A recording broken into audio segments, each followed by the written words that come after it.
Hi, my name is Josef Gregory Mahoney. I'm a professor of politics and international relations with East China Normal University. In a previous career, I was trained as an epidemiologist and worked for the U.S. Centers for Disease Control and Prevention. I was stuck in the United States for 2 years during the failed COVID policies there, and I returned to China last December. What we've seen in China is an unprecedented public health achievement. Leading developed countries in comparison failed. While we know that the economic and social controls of cost are high, we know that failing costs even more. In the US, for example, deaths are high, above 1 million, with many scholars believing this represents a significant undercount. Life expectancy in 2019 in the US was 79. It's now dropped to 76, lower than mainland China. Now in China, given uneven development, rural versus dense urban populations, a substantial elderly population, some estimates hold that failure to contain COVID in China might have produced 10 million deaths. We've seen many efforts over the past several months to make controls less onerous and more efficient.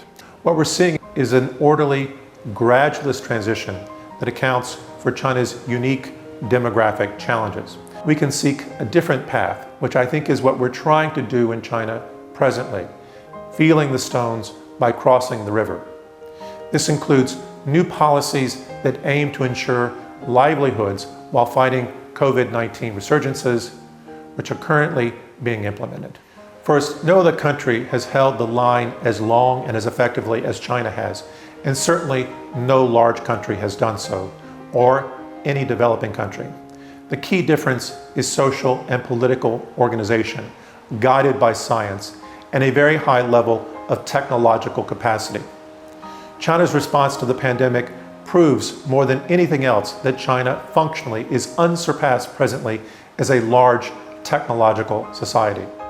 Second, in fact, China has innovated control methods, improved them, and demonstrated their efficacy by saving millions of lives. They have succeeded and are still succeeding. The science has been improved, and so have the controls. But some countries look at China through a perverse lens. They fail to directly acknowledge, one-to-one, their failures versus China's successes, because they politicize everything about China ideologically.